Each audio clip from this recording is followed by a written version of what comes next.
Okay, so thank you for taking the time out to do this interview with me. And I'm just going to ask you a few questions, firstly about yourself. So you've been working in the advertising industry for about 9 years now, is it? I think 10 now. Yeah. Okay. More and more. So could you tell me a bit about your journey, about your career journey, how you started and how you got to where you are now? Yeah, I mean, I started working at DDB in Peru around 2009 or something, or 2010.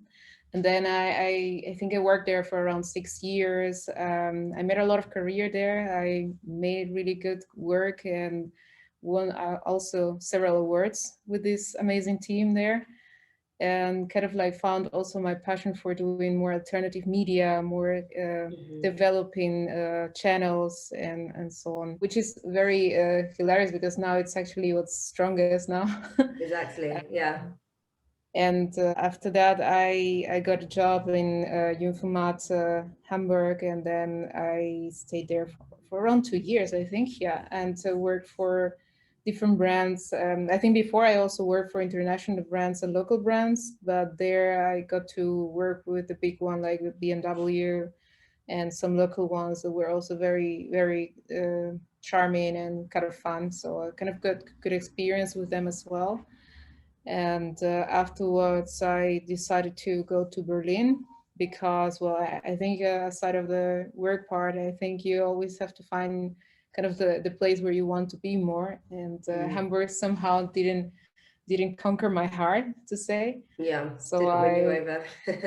yeah, yeah, it was a bit different for me. I don't know. I think you always need to find a place where that can satisfy you in several ways. I don't Yeah. know. Like here, I think there are really nice variation of people and groups and so on, and you have different opportunities to go to events and galleries and so on and so on. I like this kind of big city feeling, so I went to Yeah. Berlin. Yeah. Uh, and there I kind of like found myself much better. I really like the input there, and I also found a nice job at Heimat, that is part of the TBWA network. And yeah, I also work for an international brand or telco called Swisscom for some time, and then for all the local brands and social ONGs as well. It was very interesting. NGOs, sorry, that's in English. Uh, yeah, I mean, I kind of like got quite an experience with different brands and different categories of brands, which I realize now. I mean, I think I work with cars, telcos, banks, NGOs, fashion, online and shop, food, supermarkets right now, sports as well, tourism even. But yeah, I think I kind of like got to touch a little bit of everything. Afterwards, I moved to VCCP. That was already in Berlin, but they kind of like started a new office before 2020. It was like very short over there because the pandemic sadly took over that office. As yeah, they couldn't grow as much because of the short time and the difficulties of the that brought the pandemic. So I kind of like took off from there and took a short break, and then started again in McCann, where I am right now, working for different brands as well, like cars, supermarkets, and some NGOs. So I'm like kind of fresh still there, like half a year, but it's been kind of a nice journey, like really nice people, very talented people, and always kind of trying, since I'm in Germany, to push forward more alternative channels, more alternative communication and innovation, because that's more or less my strength. Mm-hmm. But yeah, I think I think Germany is a bit tougher in this part because it takes some time to try something new sometimes, but it's getting there, like step by step, but it's getting there. Do you feel that's because more of the German market, or that it's tougher to implement new things or try new channels? I think there are different things that are influencing this behavior. I think partly is culturally, because I think culturally you don't risk that often as for example, when I from my country where I am, I think people risk for trying things because you always want to figure out things and solve problems. But I think in Germany this culture is a little bit more careful, and you really want to know whether things gonna work or not. and you think too much about it. So that could be one factor. Other factor could also be the people that are on lead. You know, it always depends on who is there and who believes or not on what you want to try. And it also depends on the client as well. Of course, many clients have, and everywhere in the world, I think they have fears and they don't know how their results are going to be related to an idea or a campaign or a product. But I think it's all a matter of how you sell this idea, and also depends of how the agency approaches this. So I think there are many factors there, but I found it a little bit more difficult to approach like new media in Germany than in Peru, actually. Okay. So Yeah. you have to like push a little bit more. But do you see yourself more as like the risk taker, or someone who is really trying to encourage new methods or new ways of doing things? Yeah, I think I'm always trying to stick to what is coming. I think that's the beauty of communication, or what I like the most. When I started, I saw that there is always an opportunity of something new coming up, and there is always new tech, new trends coming up that could also add to these communication channels. So it's really hard to say what's the new thing, because there's always something new coming. So that's the beauty of it, and I actually like the bunch of possibilities there are now, and the more they are coming, instead of finding it like an obstacle or a difficulty. Because I have the feeling some people in the media see this as more challenging or more as a problem, instead of seeing it as a solution or as an opportunity to get more chances to approach people and to connect with them. I think for me it's also important not just to make an idea that it's different, but that it really fits to the target that is talking to, that solves a problem, that tries to connect with people, that makes a brand more than a brand, but I don't know, someone you can sit next to and talk to. So I think that's the most important for me, and I think it depends on the agency and also the client, but you need to get there bit by bit with an agency and the client. Where do you want to go? What are your goals? Also depending on the time you're leaving. So some agencies, I think, or some places are more open to change. Some take some time to consider whether if it's necessary to change. So I think for me it's always important to change, because the world is changing all the time, so obviously it's necessary to adapt. Yeah, so it's important to stay current and make sure that your communication is moving with society as well, and that society is moving with your communication, I suppose. And it's fair to say that you've done many projects, you have loads of experience as well. So could you think of a memorable campaign or project that you worked on that stuck with you, or maybe changed the way you worked or changed the way that you approached, projects nowadays? You mean a project that influenced on the way I do now other projects? Yeah, like a project that influenced you greatly, or a project that was maybe one of your favorites, or something that was very memorable for you. Okay, yeah, I think one of it was a few projects under the same brand, and it was really nice to see how this brand developed from being like it was a bank, it was here. I think it's still one of my favorite clients back then. But what I liked is that we decided to make this brand more of a love brand, let's say. And they were pretty much strangers. They were international and they came here.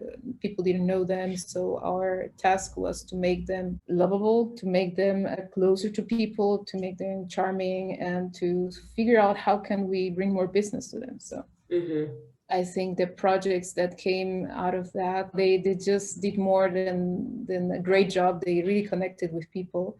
And this was because it was hand-by-hand work with the client. I think the client also understood that they needed to see how every step was taking them where they wanted to go and how could they change or improve something.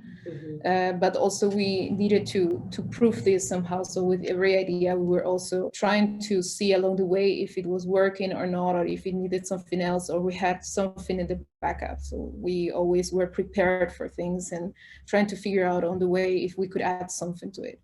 So I think the two projects that I loved the most in that time was the concert no one was waiting for, and the No One Can Hear Us project.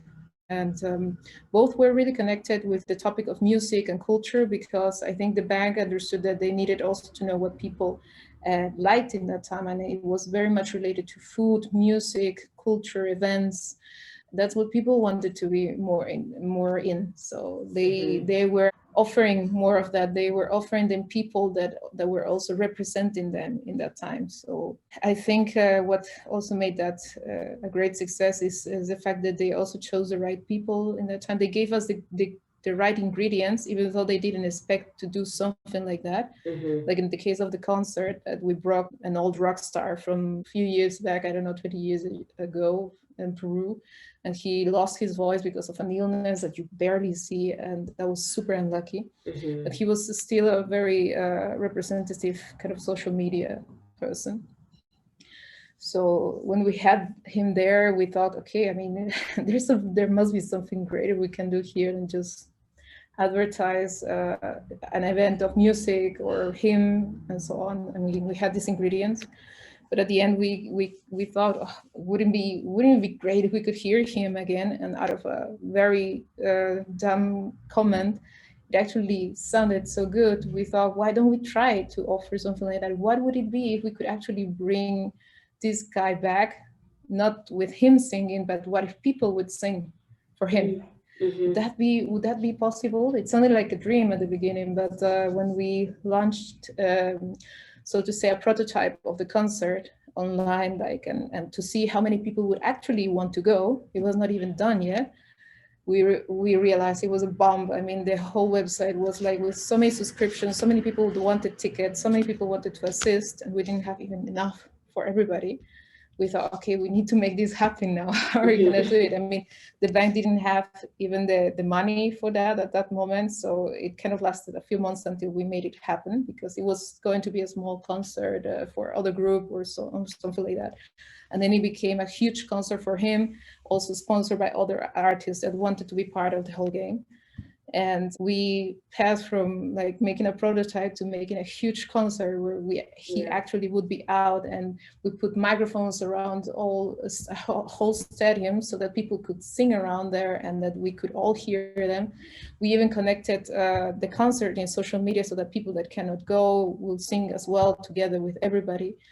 So we prepared the screen where we would put the words and everything from the lyrics from the songs and so on. So it was like all a bit on the way. We kind of like found solutions on the way of how should we do this, because I don't think we ever did something like that before.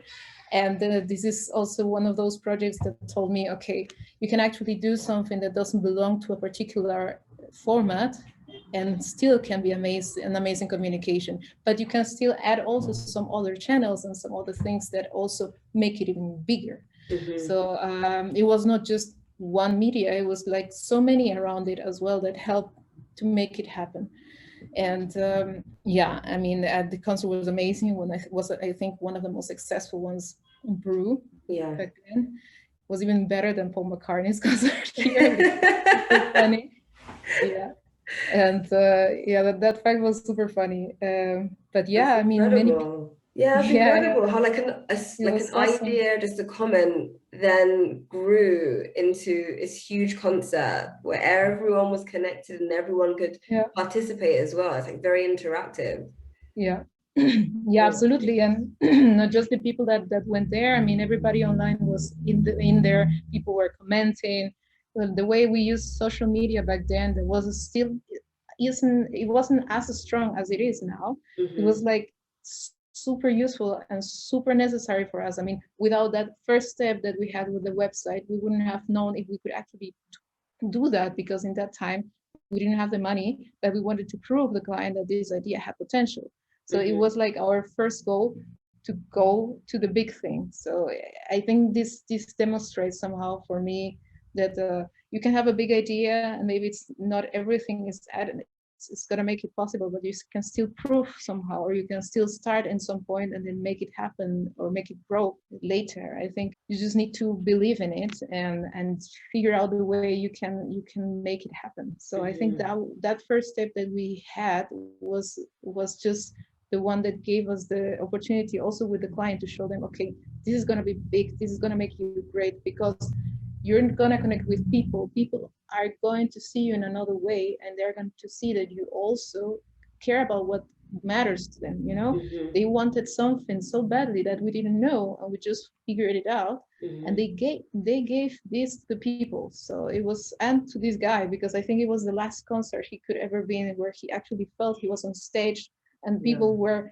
shouting his name, and it was like a whole win for everybody. So I like that. And I think this project and the one that came after also with the radio for the local bands was also a huge win, because it gave so many opportunities for everybody. It was so round, and these kind of projects gave me the feeling that, okay, you know, there is much more than print, outdoor, and radio and TV. I mean, for me, it was great to produce all these things, and I have a lot of experience doing that already. But when you figure out something new, when you find another channel, an opportunity, that's the most exciting thing for me, I think, because you just discover there is something else, there's another insight, maybe there is something people needed and you didn't know they needed it. And I think all these little facts kind of like made me feel, okay, wow, this is what I want to do. That's what made me more excited about it. And I had other projects related to this kind of like more alternative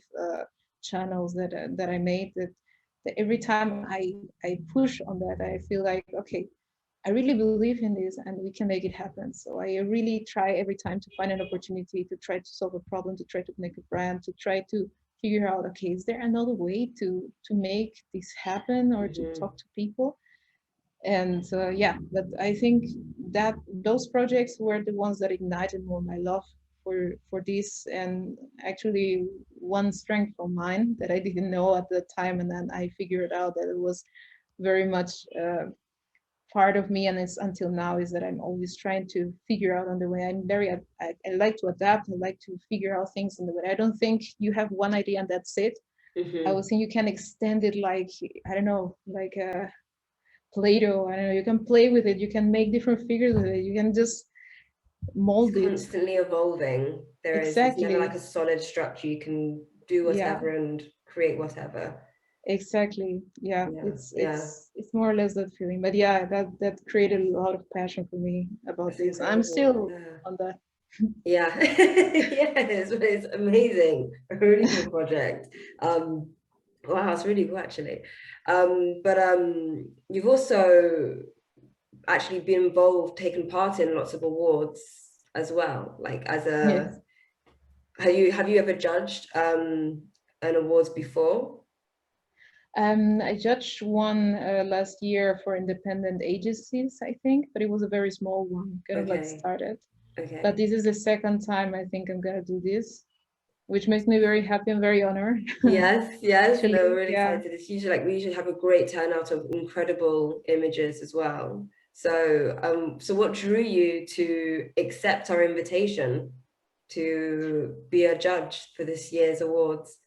I think it sounded super appealing because it was very visual first, and it's very related to photography, and I think most of things also are sold through the eyes, let's say. I think we are very visual species, and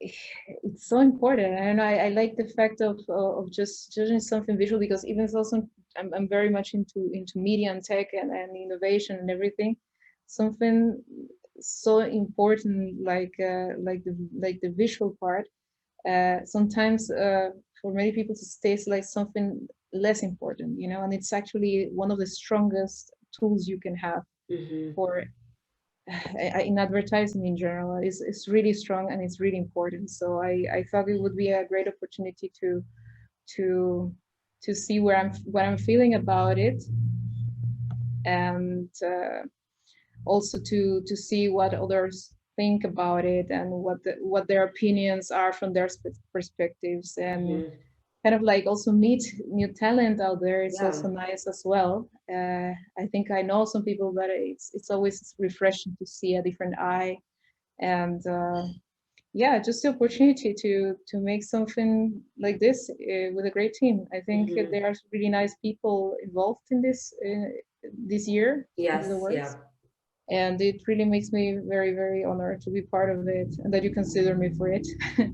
So it's always nice. It's gonna be, I'm looking forward to when we open the submissions. We always have very beautiful, interesting, and a wide range of submissions as well. And you're going to be judging the portraiture and celebrity. So is there something that you're particularly looking for, or yeah, what are you looking for? What are you hoping to see maybe in this category? I think I chose portrait actually because I don't know. I think faces and people in general make such an impact on me. When I look at somebody, you look at the face, you just don't forget it. You know, you can forget names, you can forget clothes, you can forget many things, but you can't just forget a face when it makes an impact on you. And it's been something very strong for me since always, and I hope that would be actually a great category for me, because I don't know, I just see so much in it, and I'd like to see what's gonna come. Yeah, no, it's like it hooks in very much with, you know, you being like a very visual person and wanting something to, create an impact for you. Exactly. Yeah, that's nice. Okay. And so you want to see like something that's gonna, well, stick out for you. Faces are very important for you, something that's memorable. And I remember you mentioned how you use social media or social platforms for the projects or campaign you did before in Peru.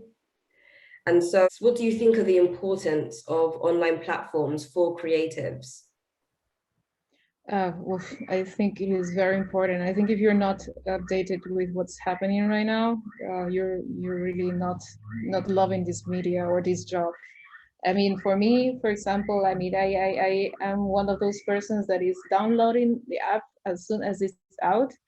Like if something is happening out there that I don't know, a website, that kind of new idea, algorithm, whatever, I'm like, okay, what is this? I want to try. Is it working? Is it fun? I'm like a kid. It's like a new toy out there. Okay. you gotta have it straight away. Yes, I know. I don't care if I don't understand what's happening there. I just try it, and I keep on using most of them because I want to see what's happening with the people that are using this, and how is this being used as a way of as a media of communication, or as an opportunity. I think nowadays there are several forms for this. I mean, you can use even a small banner as an opportunity in an app.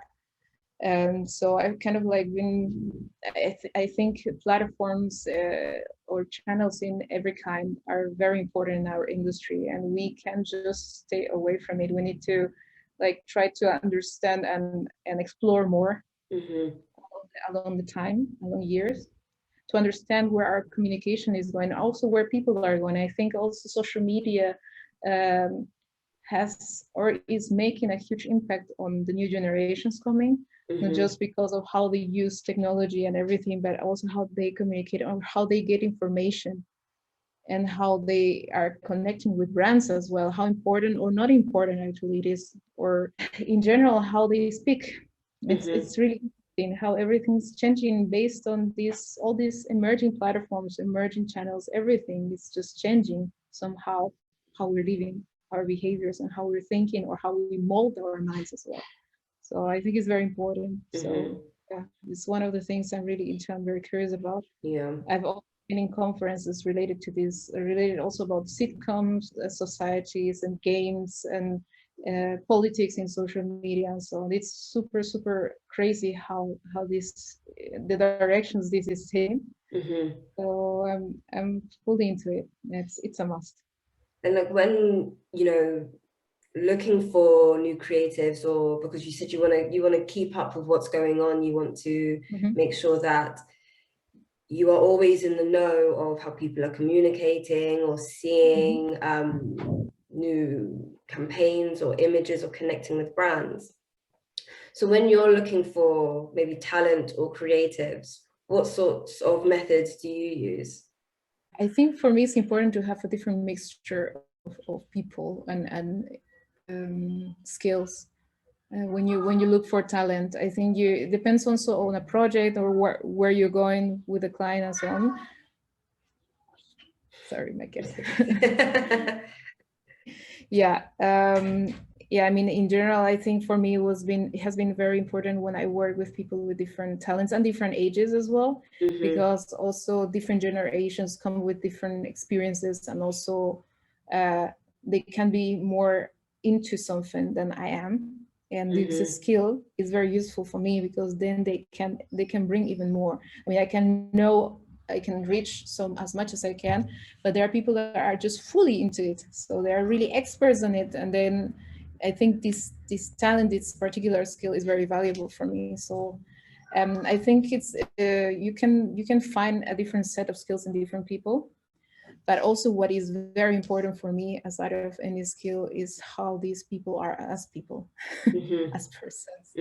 I think if you have people that are very talented, but they are just not up for making teamwork or working in a healthy way, it doesn't matter how good they are. Yeah. It just doesn't matter. I have experienced all kinds of people, and the worst I could ever find in the industry is when you have people that just don't look for their mates or their own team, but for themselves. So it's not adding anything to me if they are great by their own, you know? Yeah. So I think this is also a talent, or sort of these soft skills that are super necessary in a person, aside of just being great in creativity or in particular matter. Very true. Yeah. Being able to work as a team, because in the end you're creating something monumental, something for everyone. Yeah. Yeah. And you also, as well, like I read, like you're working for McCann WorldGroup, but you also do freelance work as well. Is that right? Yeah, I just started with that, but because I had some small projects in the past, and I thought it would be maybe good to have that, like to be open also for different projects. But yeah, I think this has been a good experience for me to kind of like extend myself out of the advertising area, like to do something more visual or more arty, or more. I also got into cinema with some friends, did some visual work for them. So this is kind of like a nice way for me to also explore more of what I can do without all the restrictions of the advertising world.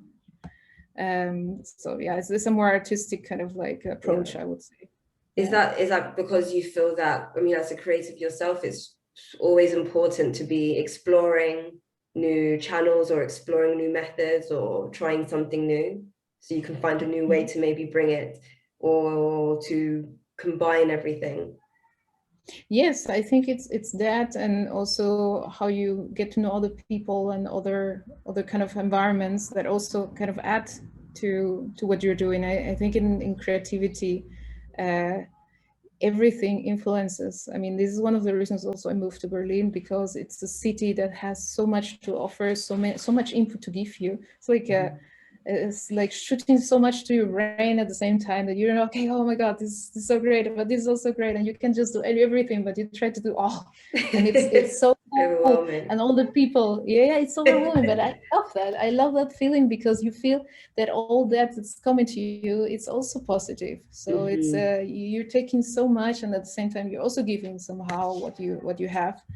So you can be also inspiring other people, and I think people also have inspired me a lot. And this part of freelancing has also helped me to meet other people and and get to know other kind of passions, which are also very useful for me, and also talents. I mean, when you work in cinema, it's a totally different language than in advertising. It's very close, like in some ways and techniques and so on, but there is so much happening on that part too. And also the topics that are being touched, especially by young directors. I like that too. I like to explore what's in their minds right now, and be part of that change, because as much as communication is changing, the world is changing as well. There are many things that have to be better. I think recently I was working with a female director, which I love very much. This gave me also very nice approaches to some problems that are of course still there for I think any female talent still. Yes. But she's approaching this strongly, and I'm helping her with that visually, also how to bring this to another level. So this is also very important for me. This is also a problem to solve, so it's part of our task as communicators. Yeah, part of who you are, what keeps you going. Another problem, but you're going to figure it out. Yeah, I mean, not everything is business. It's also how we want to build our society, and I think we are one of the biggest influencers in society on how people see things or how they perceive things. Okay. So it's also nice to make a little bit of change. So this kind of work has helped me also to find opportunities and where to add something to that as well, more like from another direction. Of course. Yeah. That's great. Okay. Well, I've got one last question for you. Sure. In what ways do you think that the Production Paradise Spotlight Awards is going to benefit photographers?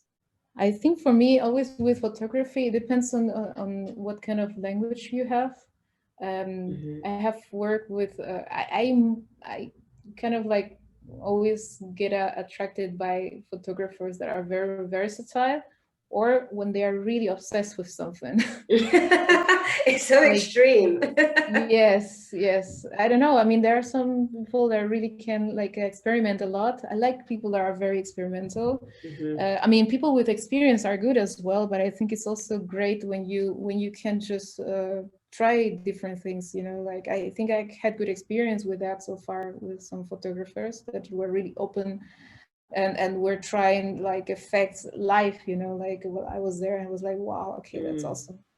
And I mean, yeah, and why obsessed with something? Because I think sometimes when you really love something, like you're obsessed with it, like in this photography part, you really can find something in it that nobody else has seen, maybe. Yeah. So I kind of like that. Like I think once I met also a photographer that was very obsessed with light effects and how to play with them. And she had such an amazing work that looked so versatile, but it was just related to lights as well. It was pretty much lights creating a whole world around it. So I was amazed how she approached this and how she created that without the pause, without anything. You know, it was just there. She was just playing there. It was super amazing. And yeah, I think the industry always benefits from great photographers. The only thing that for me sometimes is it's difficult is like you always find they are like in different directions. I really would like sometimes to have just one channel where I could find them all. But you have so many, and there are so many emerging as well. Like I think in Instagram also, I have found so much great talent. And yeah. That's the thing. It's like there are lots out there, and it can be maybe overwhelming when it comes to trying to find someone who really interests you amongst the thousands, or you know, thousands of people who are also using platforms to show their talent as well. Yeah, absolutely. But yeah, I'm always in the look also for new people. So this is also part of the thing. But very important. Yeah. Okay. Well, thank you so much for taking the time to speak to me. Thank you. Yeah, and we'll be opening the awards up soon, so I'm excited for you to see some of our submissions when you get around to judging them later this year. Yeah, I'll be very happy about it.